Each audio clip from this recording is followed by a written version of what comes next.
Hello students, good morning. शुरू करते हैं क्लास 11th-12th के लिए फिजिक्स सब्जेक्ट। 14 सितंबर 2020, पेज 102। देखिए, कल हमने क्वेश्चन लिखवाया था विद्युत चुंबकीय प्रेरण क्या है। फैराडे के विद्युत चुंबकीय प्रेरण संबंधी नियमों का उल्लेख कीजिए। तो आपके सामने हैं फैराडे के नियम।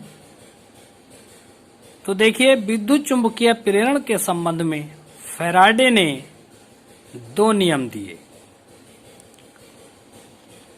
प्रथम नियम, जब किसी वैद्युत परिपथ से बद्ध चुंबकीय फ्लक्स में परिवर्तन होता है, फ्लक्स में परिवर्तन होता है,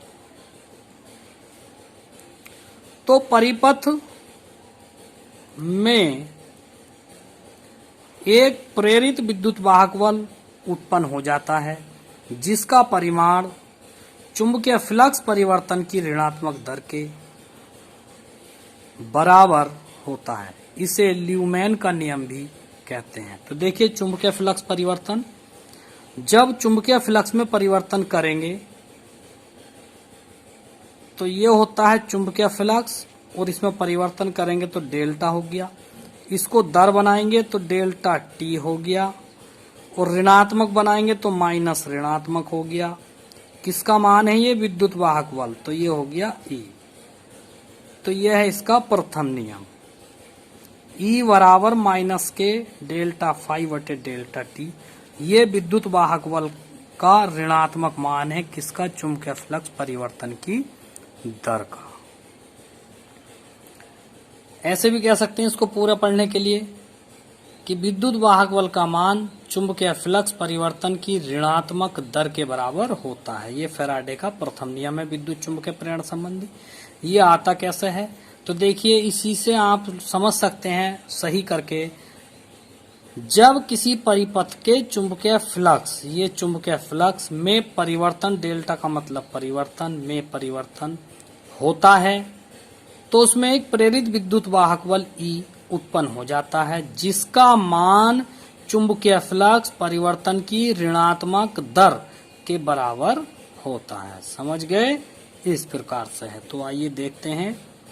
माना डेल्टा टी समय अंतराल में चुंबकीय फ्लक्स में परिवर्तन डेल्टा फाई हो, तो परिपथ में प्रेरित विद्युत वाहक बल क्या होगा? तो चुंबकीय फ्लक्स में परिवर्तन बटे समय अंतराल, विद्युत वाहक बल को E से प्रदर्शित करते हैं, माइनस डेल्टा फाई बटे डेल्टा टी वोल्ट। ठीक है। यदि डेल्टा टी का मान अल्पल्य है, अल्पल्य का मतलब बहुत कम है, अर्थात डेल्टा टी बराबर 0 अगर आप लेंगे तो E बराबर माइनस के लिमिट डेल्टा टेंड्स टू 0, इसकी लिमिट 0 लग गई, तो delta phi upon delta T का मान D phi upon D T बन जाता है। ठीक है। अब आप पढ़ेंगे, यहां ऋणात्मक चिन्ह का क्या मतलब है? तो इसका मतलब यह है, यहां ऋणात्मक चिन्ह हमेशा यह दर्शाता है कि प्रेरित विद्युत वाहक बल सदैव चुंबकीय फ्लक्स परिवर्तन का विरोध करता है। तो ये जो विद्युत वाहक बल है, ये चुंबकीय फ्लक्स में परिवर्तन का विरोध करेगा, इसलिए इसमें ऋणात्मक चिन्ह लगाया है। यदि परिपथ की एक कुंडली में, यदि परिपथ की एक कुंडली में तार के n फेरे हों, तो E बराबर माइनस के n डेल्टा फाई बटे डेल्टा टी हो जाएगा, या E बराबर माइनस के डेल्टा बाहर निकाल दो, n फाई बटे डेल्टा टी वोल्ट हो जाएगा। अब ये n फाई हमने क्यों किया है? क्योंकि डेल्टा फाई जो है, डेल्टा n फाई क्या है? ये कुंडली में चुंबकीय फ्लक्स ग्रंथिताओं की संख्या है। चुंबकीय फ्लक्स ग्रंथिताओं की संख्या है। ग्रंथिताओं की संख्या का मतलब ये ग्रंथियां हैं, जैसे मनुष्य के शरीर में ग्रंथियां होती हैं, वैसी चुंबकीय फ्लक्स में भी इसी प्रकार की चुंबकीय बल रेखाएं होती हैं बहुत सारी, जिनको ग्रंथियां कहते हैं। और वो ग्रंथियां कितनी होती हैं, उनकी संख्याओं को कैसे प्रदर्शित करता है? एन फाई से, यानी कि चुंबकीय फ्लक्स में जितनी भी बल रेखाएं हैं, मानो एन फेरे हैं, तो एन की और चुंबकीय फ्लक्स की गुणा कर देंगे तो ये ग्रंथियाओं की संख्या बन जाएगा। चुंबकीय फ्लक्स ग्रंथिताओं की संख्या बन जाता है। ठीक है, तो आइए अब पढ़ते हैं दूसरा नियम, चुंबकीय फ्लक्स प्रेरण संबंधी फैराडे का दूसरा नियम क्या है। तो द्वितीय नियम क्या है, देखिए, किसी परिपथ में प्रेरित विद्युत वाहक बल अथवा प्रेरित धारा की दिशा सदैव ऐसी होती है कि वह उस कारण का विरोध करती है जिससे वह स्वयं उत्पन्न होती है। यानी कि जिस कारण से विद्युत धारा, प्रेरित धारा परिपथ में उत्पन्न होगी, वह उसी कारण का विरोध करेगी। इसलिए कह सकते हैं किसी परिपथ में प्रेरित विद्युत वाहक बल अथवा प्रेरित धारा की दिशा सदैव ऐसी होती है कि वह उस कारण का विरोध करती है जिससे कि वह स्वयं उत्पन्न होती है। ये इसका दूसरा नियम कंप्लीट हुआ है। इसे लेंज का नियम भी कहते हैं। बहुत सिंपल है, इसे लेंज का नियम भी कहते हैं। ठीक है, नेक्स्ट क्वेश्चन। अगला क्वेश्चन है, किसी कुंडली से जुड़े परिपथ में प्रेरित धारा तथा प्रेरित आवेश के सूत्र का निगमन कीजिए और दोनों की निर्भरता बताइए कि दोनों की जो है निर्भर किस प्रकार से करते हैं और किस पे निर्भर करते हैं। तो बहुत आसान क्वेश्चन है। तो देखिए, प्रेरित धारा, पहले हम प्रेरित धारा के लिए सूत्र स्थापित करेंगे, लिखेंगे। यदि एन फेरे वाली किसी कुंडली में चुंबकीय फ्लक्स परिवर्तन की दर delta phi upon delta T हो तो परिपथ में प्रेरित धारा, ये पे है, इसमें कुछ नहीं टंग गया होगा, प्रेरित विद्युत वाहक बल जो होगा वो E बराबर माइनस के N delta phi upon delta T होगा। ऋणात्मक चिन्ह विद्युत वाहक बल की दिशा को प्रदर्शित करता है। ठीक है, ऋणात्मक चिन्ह विद्युत वाहक बल की दिशा को प्रदर्शित करता है।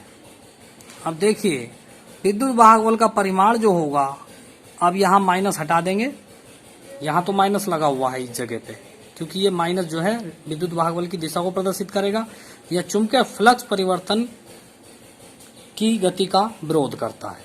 ठीक है, लेकिन इसका मान कितना है विद्युत वाहक बल का, अगर मान ले लिया जाए तो माइनस का चिन्ह हटा दिया जाता है। जैसा आपने कक्षा 10 में पढ़ा होगा, उत्तल लेंस की फोकस दूरी, जब आप पढ़ेंगे फोकस को न्यूमेरिकल में, तो थ्योरी में तो लिखा हुआ होता जैसे 20 सेमी है तो 20 ही सेमी आवेगा, लेकिन जब आप उत्तर में लेंगे, अवतल लेंस होगा, जब आप हल करने के लिए लेंगे तो माइनस के 20 लगाते हैं। क्यों?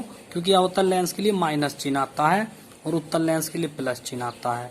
उसी प्रकार यू का मान हमेशा माइनस में आता, लेकिन थ्योरी में जो ये मान लिखे हुए होते हैं सवाल में, इन पर ना तो माइनस लगा होता है ना ही प्लस लगा होता है। ठीक है, तो ये माइनस प्लस केवल उसको दिशा को बताएंगे कि अवतल की कौन सी है और उत्तल की कौन सी है। ठीक, तो ऐसे ही यहाँ माइनस हटा दिया है और यहाँ माइनस लगा हुआ है और यहाँ माइनस हटा दिया है, क्योंकि हमने केवल उसका मान लिया है, केवल मान लिया है कि ई का मान कितना है। तो ई का जो मान है, परिमाण जो है वो ई बराबर एन डेल्टा फाई बटे डेल्टा टी वोल्ट है।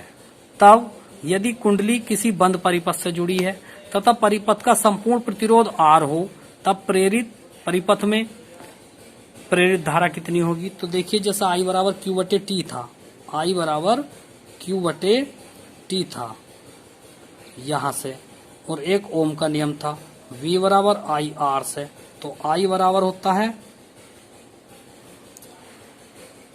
तो देखिए इस प्रकार से जब आप आई बराबर करेंगे तो आई बराबर होता है V अपॉन आर।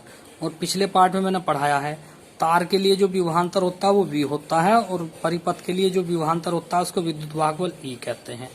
लेकिन है दोनों सेम ही, इनका जो मान है, इनके मान तुल्य हैं, इसका मात्रा भी वोल्ट है, इसका मात्रा भी वोल्ट है। ठीक है, तो ये एक दूसरे के तुल्य होते हैं, तो इसलिए आई बराबर हो जाएगा V अपॉन आर या E अपॉन आर। यहाँ से ये आ गया आपका। ठीक है, आई बराबर E बटे आर बराबर 1 अपॉन आर को अलग कर दिया और E जो है इसका मान रख दिया N डेल्टा फाई बटे डेल्टा टी। तो ये हो गया आई बराबर N R into delta phi बटे डेल्टा टी, इस प्रकार से। तो ये आई का मान आ गया। अब इस समीकरण से स्पष्ट है कि समीकरण से स्पष्ट है कि प्रेरित धारा जो है प्रतिरोध पर निर्भर करती है, जबकि प्रेरित विद्युत वाहक बल प्रतिरोध पर निर्भर नहीं करता। ठीक है, विद्युत वाहक बल में देखो, विद्युत वाहक बल के किसी भी सूत्र में, आपके किसी भी सूत्र में विद्युत वाहक बल के प्रतिरोध नहीं है, तो ये प्रतिरोध पर निर्भर नहीं करता, और धारा जो है ये प्रतिरोध पर निर्भर करती है। ठीक है, इस प्रकार से इसको हल करेंगे। आइए नेक्स्ट क्वेश्चन। देखिए ये जो काम है ये आपको समझाया जा रहा है, ये आपको उतारना नहीं है। ठीक है, कभी इसको भी आप उतार लो, काम सोचो। प्रेरित आवेश के लिए आप जो है अब सूत्र सिद्ध करेंगे। तो देखिए प्रेरित आवेश तो Q होता है, ये नीचे में लिख रहा हूं, चलो यहाँ देख लें, Q बराबर IT होता है, बस ये होता है। तो आप कर सकते हैं Q बराबर I इंटू डेल्टा टी। अब I का मान आपने अभी निकाला है, I का मान N/R और G डेल्टा फाइव बटे डेल्टा टी, और एक आवेगा ये वाला डेल्टा टी, तो डेल्टा टी से डेल्टा टी कट गया, तो ये आ गया N/R गुणा डेल्टा फाइव, ये Q का मान आ जाएगा। ठीक है, इस प्रकार से। तो आइए हल करते हैं। तो हम जानते हैं Q बराबर IT से, तो I का मान रखने पर ये रख दिया I का मान, इसको हल करेंगे, ये आ गया N/R डेल्टा फाइव। अब उपरोक्त से स्पष्ट है कि प्रेरित आवेश चुंबकीय फ्लक्स परिवर्तन के समय अंतराल पर निर्भर नहीं करता, क्योंकि इसमें समय अंतराल है ना डेल्टा टी। जब समय अंतराल नहीं है डेल्टा टी, तो वो उस पर निर्भर क्यों करेगा? तो कह सकते हैं कि प्रेरित आवेश चुंबकीय फ्लक्स परिवर्तन के समय अंतराल पर निर्भर नहीं करता। चाहे परिवर्तन तेजी से कर लो, चाहे परिवर्तन धीरे धीरे कर लो, तो वो इस पे निर्भर नहीं करेगा। ठीक है, तो चलते हैं अगले क्वेश्चन पे। नेक्स्ट क्वेश्चन है आपका, लेंज के विद्युत चुंबकीय प्रेरण संबंधी नियम की व्याख्या कीजिए।